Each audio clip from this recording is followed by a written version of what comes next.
Hello everyone, welcome back to my YouTube channel doctor Kapil Dhawan. आज मैं आपसे डिस्कशन करूंगा कि विदाउट पीएचडी जो असिस्टेंट प्रोफेसर की जॉब है, ठीक है, इसमें प्रमोशन पर कितना इंपैक्ट पड़ता है और आपके डेजिग्नेशन पर कितना इंपैक्ट पड़ेगा। इन सभी बातों को लेकर कि पीएचडी अगर हो और पीएचडी ना हो तो दोनों में आपका डेजिग्नेशन और आपका प्रमोशन, आपकी सैलरी, इन सब चीज़ों पर कितना इंपैक्ट पड़ता है, क्या क्या इंपैक्ट पड़ता है, इन सभी बातों पर मैं आपसे डिस्कशन करने वाला हूँ। ठीक है, मैं आपको बताऊँ यहाँ पर कि असिस्टेंट प्रोफेसर जो है ये बेस्ट जॉब इन इंडिया है। क्यों? क्योंकि एजुकेशन डिपार्टमेंट की सबसे बड़ी जॉब है और हाईएस्ट ग्रेड पे की जॉब है ओवरऑल इंडिया में भी। इंडिया की सबसे ज़्यादा हाईएस्ट ग्रेड पे की जॉब कौन सी है? असिस्टेंट प्रोफेसर है, जिसकी ग्रेड पे होती है 6000। स्टार्टिंग है, ये तो स्टार्टिंग जो ग्रेड पे है वो 6000 है। ठीक है, अब बात करता हूँ कि इसमें पीएचडी का कितना इंपैक्ट है और मतलब पीएचडी होने और ना होने से इसमें कितना फर्क पड़ सकता है। तो पहले तो मैं आपको बता दूं यहाँ पर ये बात कि पीएचडी यहाँ पर अगर है तो आप सही रहोगे, आगे की चीज़ें सब कुछ सही रहेंगे, सारे प्रमोशन लगेंगे। लेकिन पीएचडी नहीं है तो बहुत सारी समस्याओं का सामना करना पड़ेगा।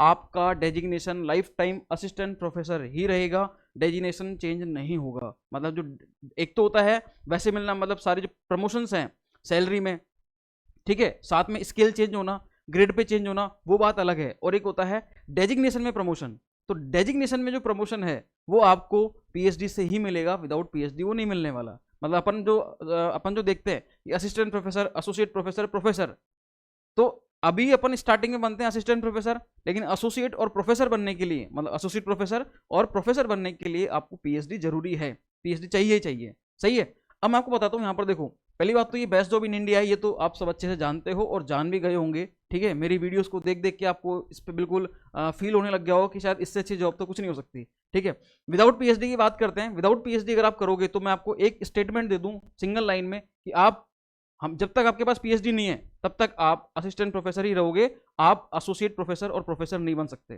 क्लियर है? एक तो ये बात खत्म हो गई कि आपको डेजिग्नेशन जो है, क्या बोला मैंने, डेजिग्नेशन, डेजिग्नेशन में कोई फायदा नहीं मिलेगा, कोई फायदा नहीं भैया, कोई फायदा नहीं है, नो बेनिफिट्स।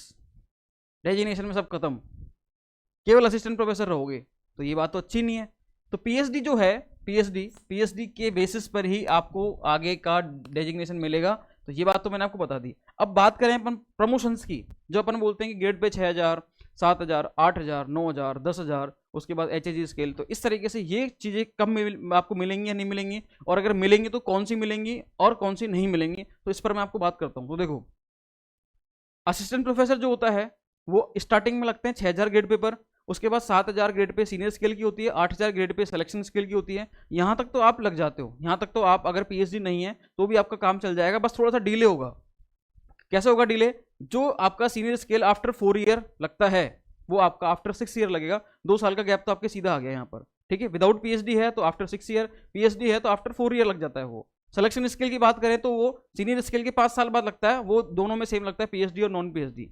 उसके आगे के फिर प्रमोशन जो हैं वो नहीं मिलते, आपको पेमेंट 4 नहीं मिलेगा, आप प्रोफेसर नहीं बनोगे, ना ही आपके एचएजी स्केल लगेगा। अगर मैं इसकी यहाँ पर ही बात करता हूँ इधर की तरफ, तो देखना असिस्टेंट प्रोफेसर जो है आपके 6000 जो ये लगता है, 6000 ग्रेड पे आप स्टार्टिंग में लगते हो। उसके बाद सीनियर स्केल जो लगता है ये वैसे तो लगता है 4 year, after 4 year, after 4 year. लेकिन अगर आपके पास पीएचडी नहीं है तो भैया ये 4 नहीं, अब ये 6 ईयर बाद लगेगा, आफ्टर 6 ईयर।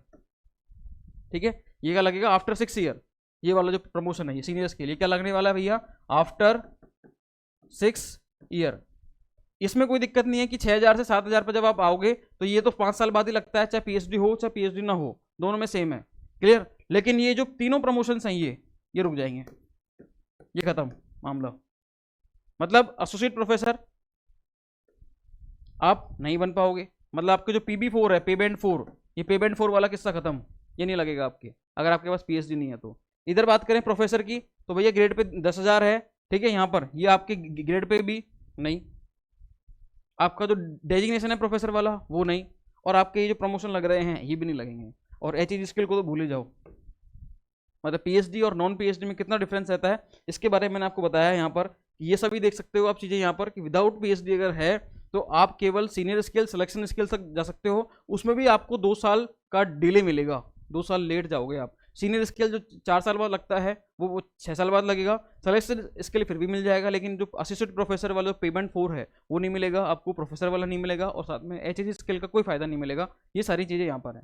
क्लियर है? सैलरी में कितना अंतर है तो मैंने आपको दिखा दिया अभी यहाँ पर। ये ये आप देख सकते हैं यहाँ से सैलरी वगैरह में कितना अंतर आएगा। ठीक है, इसका आप स्क्रीनशॉट भी ले सकते हैं और आप आराम से इसको एनालिसिस कर लेना। ठीक है, मैंने प्रमोशन पर ऑलरेडी एक वीडियो बनाई हुई है, तो यहाँ पर मैंने सिर्फ सिंपल सी बात ही बोली है, without PhD no benefit in designation. ठीक है, और स्किल का फायदा मिलेगा केवल वो सीनियर स्किल और सिलेक्शन स्किल तक, आगे की स्किल वो भी नहीं मिलेंगे आपको, प्रमोशन भी नहीं मिलेंगे। क्लियर? तो पीएचडी और विदाउट पीएचडी मैंने आपको बता दी सारी चीजें, क्योंकि आप पूछ रहे थे बार बार कि पीएचडी और नॉन पीएचडी में सर क्या क्या डिफरेंस रहेगा, इसलिए मैंने इन पर आपको बताया। क्लियर है? मिलते हैं फिर नेक्स्ट वीडियो में, और भी कोई अपडेट होगी असिस्टेंट प्रोफेसर की रिगार्डिंग तो मैं आपको इसके बारे में बताता रहूँगा। जल्दी मैं और भी कंटेंट, नया नया कंटेंट लाता रहूँगा। क्लियर है? अगर कोई डाउट हो तो आप कमेंट कर देना, उस पर अभी हम नई वीडियो बना देंगे। मिलते हैं फिर नेक्स्ट वीडियो में, तब तक के लिए थैंक यू सो मच।